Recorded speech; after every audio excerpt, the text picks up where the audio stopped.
Greetings, friend, and welcome to the Between the Covers podcast, where we are working every day to remove the self-limiting beliefs that are preventing us from becoming the heroes of our own stories.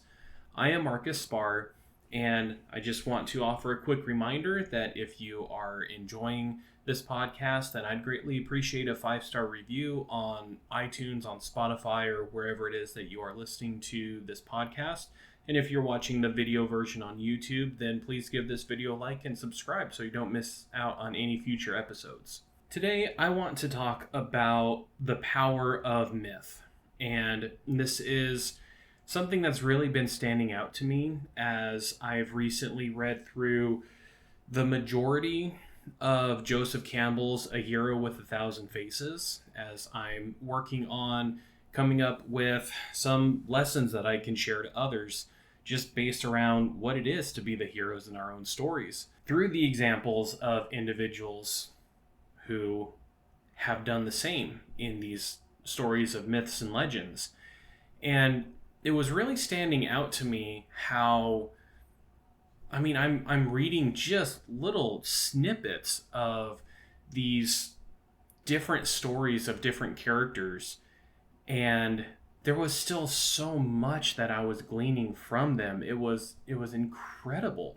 And to model this, what I would like to do is I actually have 3 stories or 3 examples that I would like to share from different cultures about how things kind of came to be in our world. To start us off, I want to go to ancient Greek mythology, where we're looking at the story of Pandora's box. This ancient Greek myth starts with Prometheus's gift to mankind, which was the gift of fire, something that humans needed in order to actually survive in their day. Heck, even today. When Zeus, ruler of Olympus, found out, he was filled with rage. Fueled by his anger, he punished Prometheus by shackling him in chains, and every day he'd send an eagle to peck out his immortal liver, which grew back overnight. Zeus also decided that mankind needed punishment too, so he commissioned Hephaestus and Athena to create the very first human, flesh and blood woman. Aphrodite gave her the ability to charm all men, and Hermes the gift of trickery and deceit. They breathed life into her and named her Pandora. Even though she was mortal, Zeus decided to marry Pandora to Prometheus, Prometheus's brother. She was given as a gift to Epimetheus, and he was overjoyed at the idea. Prometheus tried to warn his brother that this was also a form of punishment, but Epimetheus laughed at him and joked, saying, "If this is what Zeus's punishment is like, then he can punish me more often, for Pandora is the most beautiful thing I have ever seen." Pandora came with a dowry which included many beautiful things. The most odd was a box made out of clay. In some translations, it's a jar, with clear instructions that it never ever be opened. Pandora was as curious as she was beautiful and longed to open the box. But she brimmed with excitement at life on Earth, so this stilled her longing for what was in the box for some time. But because of her thirst for knowledge, often her mind would drift back to thoughts about the box. Pandora itched to find out what treasure was so great that it could never be looked on with human eyes, or why it had been placed into her care. She swore that she often heard voices spilling out of the box, begging to be set free. The enigma of the box became maddening to Pandora. Over time, the box became an obsession to Pandora. It was as if forces beyond her control were pulling her towards the box, saying her name over and over. One day, she could resist the temptation no longer. She stole away from Epimetheus. "Just one peek inside, and then I can rid my mind of this forever," Pandora thought. But at the first crack of the lid, the box flew open. Monsters, specters, and awful sounds rushed out, surrounding Pandora, screeching and cackling. She desperately tried to trap the creatures back into their box, but to no avail. They billowed away and were now free in the world of mortals. As Pandora wept and shuddered, she heard a soft whisper coming from the box. The voice wasn't the cruel howl of demons. It was a light twinkling sound that eased her anguish. Pandora once again opened the box, and a warm beam of light floated out. As the light fluttered around the evil Pandora had released, her fears melted away. She knew that opening the box was irreversible, but she had also set free hope to temper the effects of the evil. Now, in this story, in fact, I was reading several different versions of this. I also was noticing a lot of parallels between the story of Pandora and the story of Eve in the Christian Bible of Adam and Eve. That the woman is the one who brought about all of this evil into the world. In the Greek mythology, it came about from the opening of this box or this jar. In the Adam and Eve story, it's the eating of the fruit of the tree of knowledge. Yes, that's what it was. However, if we take a look at what both of these stories are actually trying to say here, these are simply an ancient people's trying to make sense of the world around them. Why do we have things like misery? Why do we have things like fear? Why do we have things like greed and all of the evils that ill us? Well, these were stories that helped these people have an understanding of why there were these things that were just out of their control in a lot of ways. It's also interesting for me to note how both of these stories absolutely have a misogynistic angle to them, where they both are very much pointing the finger of the ills of society towards women. It was because of Eve that Adam fell. It was because of Pandora opening this box that everyone, all of mankind, is having to suffer. However, there is a lot more that we can take from that. And I think about how in a lot of stories I've heard specifically about Adam and Eve, is how Adam was complicit in the whole thing. He was standing there right next to her, and he didn't stop Eve. In the story of Pandora, this was a clear trap that was set up by an angry and even jealous Zeus, because humans were given a power that he believed only belonged to gods. So who's really at fault here? That is one of the very important aspects of mythology and folklore, is it helps us to put some kind of answer to what is often deemed unanswerable. No one can go back and say that the story of Adam and Eve truly happened. There's no kind of historical account of, from what I understand, even the Garden of Eden. There's nothing to say that one woman opened up a box or a jar and beset all of mankind with these ills, because humans were given fire as a tool and as a means to survive, when in the story of creation, Prometheus was the one who made humans and his brother was the one who made all of the other animals. All of the other animals were given everything to protect themselves, and humans didn't have anything. It explains a reliance on fire. It explains why we have these ills, why there are these things about life that we just cannot explain. It can even show us a lot about the human nature, about distrust for the other kind, whether you are a masculine presenting person and you have distrust towards a feminine presenting person, like we see with these misogynistic stories, or vice versa. Or we can even see it. I was looking at another story, this one was from Norse mythology, that just painted some of these other races of beings as just purely evil and you couldn't trust them. Another thing that mythology and folklore can do is it helps us to understand the natural world around us. In the story of Pandora's box, there was so much about the nature of being human and what it is that we have to face as humans that a lot of us just haven't really been able to understand. Now, we're going to take a look at an African myth on why hippos don't eat fish.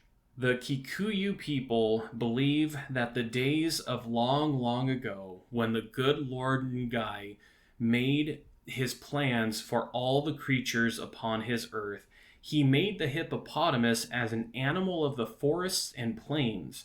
But the hippopotamus was greedy, and finding plenty of food all around him and no enemies to worry about, he grew fatter and fatter and fatter. And the fatter he grew, the more he suffered from the heat of the equatorial midday sun. Day after day, when he waddled down to the river for his drink, he gazed with envy at the little fishes that swam in the pool, which was cooled by the melted snows from far away Mount Kenya. Oh, he would sigh, how wonderful it would be if I could live like Ngaia's little fishes in the clear, cool, refreshing water. The hippopotamus pondered over his trouble for many days and eventually decided to approach the Lord of all creation. Please, good Lord Ngaia. He cried loudly to the heavens upon one particularly hot day. Allow me to leave the forests and the plains. Let me live instead in the clear, cool waters of your rivers and lakes, for the heat of the fiery sun is killing me. No, replied Lord Ngai, for my little fishes are very dear to me, and if you were to live in the rivers and lakes, you might try a change of your eating habits and begin to eat those little fishes. That would never do. No, you must continue to live upon the dry land. So the hippopotamus stayed sadly in his home in the forests and plains, where the sun continued to beat down mercilessly on his unprotected hide. This is more than I can bear, moaned the poor creature. Please, please, good Lord Ngai, let me leave the forests and plains and become a creature of the rivers and lakes. I promise most faithfully that I will not eat your little fishes. The great Lord Ngai thought the matter over while he looked down upon the plains baking in the heat of the tropical sun, and eventually his heart softened. Very well, he agreed. I will allow you to live in my rivers and lakes. But how will you prove to me that you are not eating my little fishes? I will lie in the cool of the water by day, and at nighttime I will browse along the banks of the rivers and in the flays, replied the hippopotamus. I promise that I will not eat your little fishes, but that will not be proof to me that you are keeping your promise, pointed out the great Lord Ngai. Well then, answered the hippopotamus, I will come out of the water every time that food passes through my body, and I will scatter my dung on the earth with my tail. All that I have eaten will be spread out in your sight, and you will see for yourself that there are no fish bones. Surely this will be proof enough. So this is why To this very day, the hippopotamus comes out of the water to scatter its dung as it looks up to heaven and says, "Look, Ngai, no fishes." And this is why hippos don't eat fish. For me, this is just a fun story. And it does a lot to try and explain some of the more natural occurrences in the world around the people who created this story. I mean, you take a look at the behavior of a hippopotamus, and I have seen like video and gifs of hippopotamus spinning their tails and flinging their dung around. You would look at that kind of behavior, and if you didn't understand why, you could come up with a story that tells you this is why this odd behavior occurs.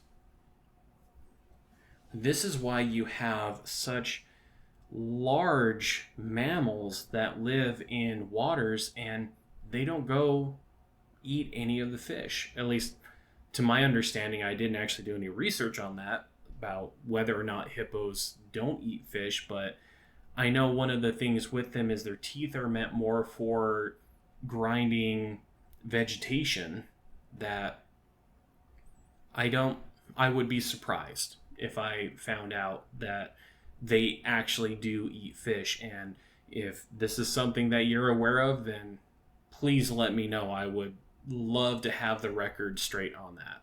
But we take a look at myths such as this about why things are the way they are in the natural world. I believe there are stories out there about why a skunk has its white stripe, why raccoons have that coloring around their eyes that make it look like that they're wearing a mask. The power of these stories, the power of myths, help us to gain a much better understanding of just the world around us. The things that we can't see, such as Pandora's box, and the things that we can see, such as why hippopotamus don't eat fish. The last story, I tried to find just an outright story of this, and the best that I could find is an explanation. But one of the things that has always fascinated me is the notion of changelings in Irish folklore. And the thing that's so fascinating to me about it is, in some ways, I have even felt like maybe I could have been a changeling, because my first memory is waking up and I was on the bottom bunk of the bunk bed that my twin brother and I had. And I woke up and I had no recollection of my surroundings. I remember getting up, was terribly confused. I didn't know where I was. I didn't know who I was. And I slowly peeked out of the bedroom and I looked down the hall. Didn't see anyone.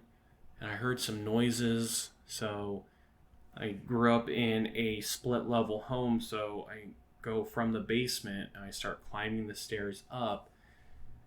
And I get to the landing and I look up, and in the kitchen, there's my mom preparing some food. And she looked at me and gave me this big old smile and greeted me.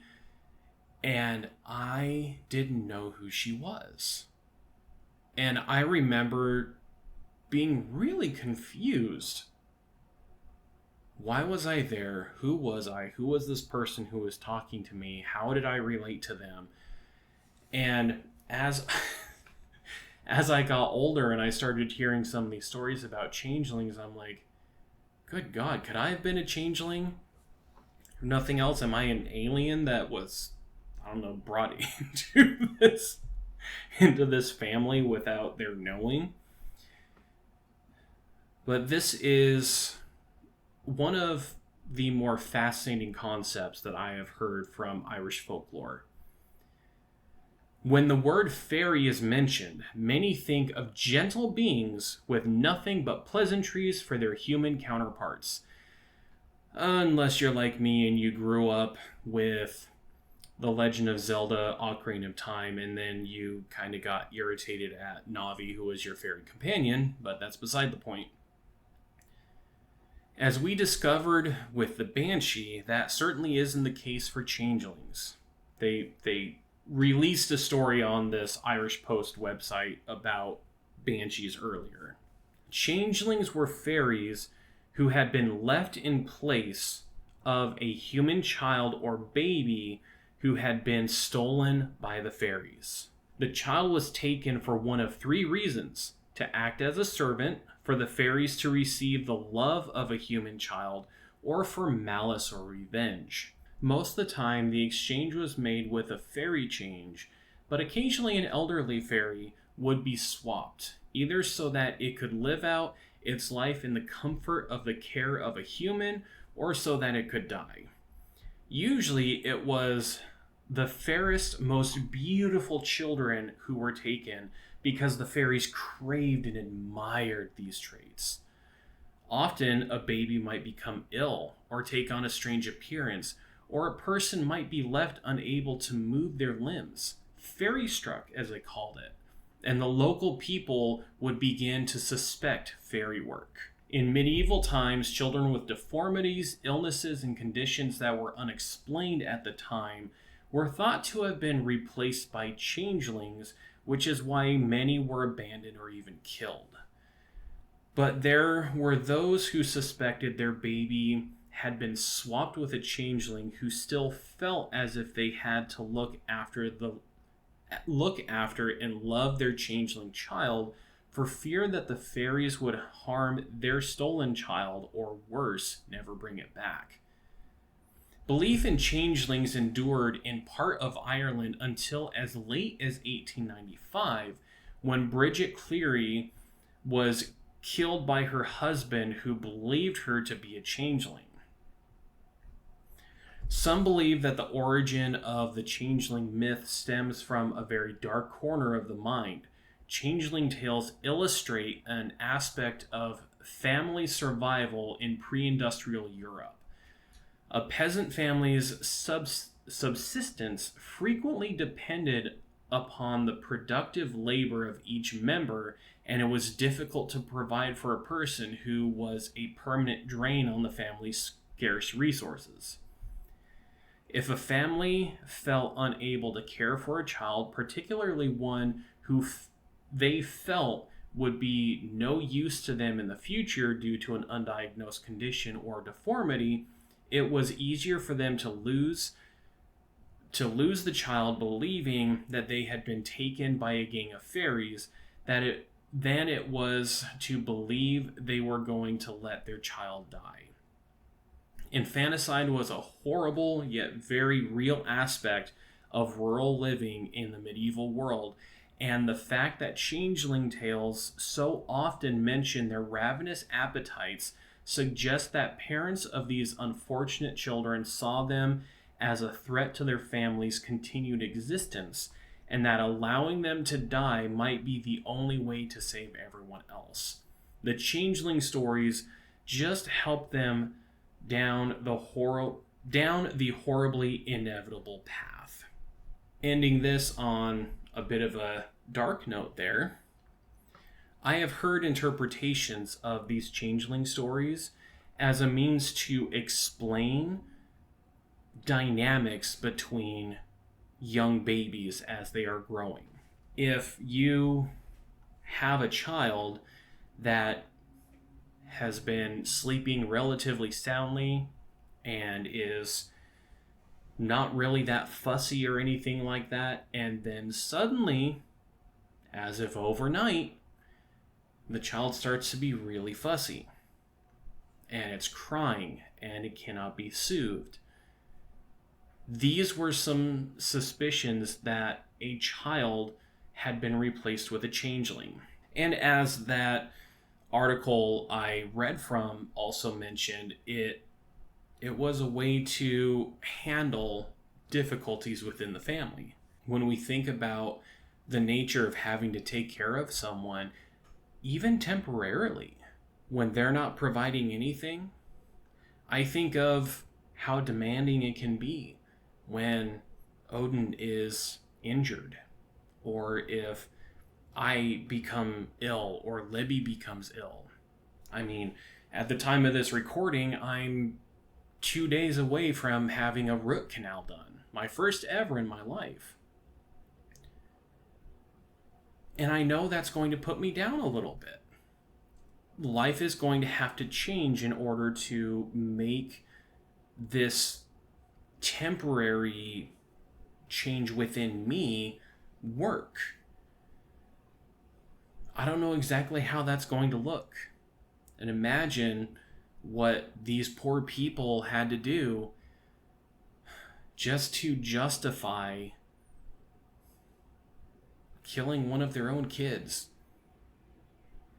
because there was no way that they were going to be able to support that many mouths if one of them was only going to be taking. It's dark, it's morbid, and yet we see these stories, and there are myths and folklore that are more than just what this one story tells, of how we take some of these darker experiences to make the world around us more palatable. Think of all of the stories that people share, that someone is out to get them, that there is some kind of cabal or something that is working behind the scenes in order to prevent our success.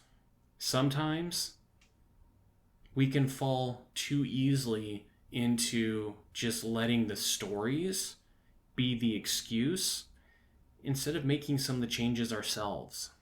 And these are 3 interesting examples of the different powers that these stories have, the powers of these myths, whether they become something that is a guiding principle in your life, such as those who are practicing Christianity or Islam or Hinduism or Buddhism, and they have these stories that help them to become better people or are guiding lights in their life.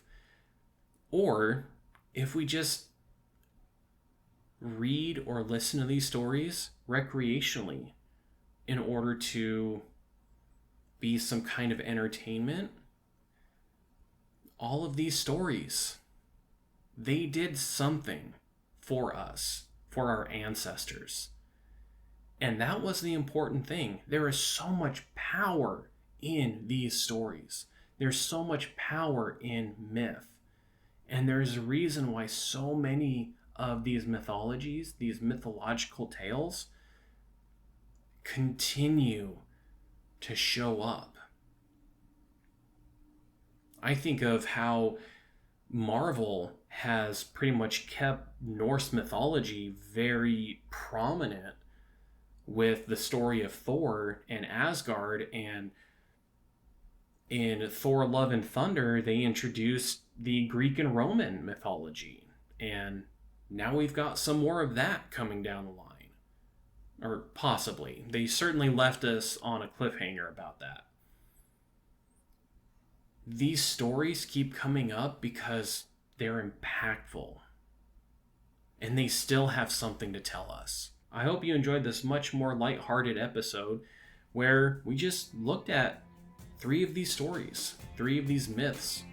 And I'm curious, what are some of your favorite mythological tales? Personally, one of the ones that I like and I wanted to share, but I couldn't find like a short enough version to make it work, is how in Norse mythology, Odin got his steed Sleipnir.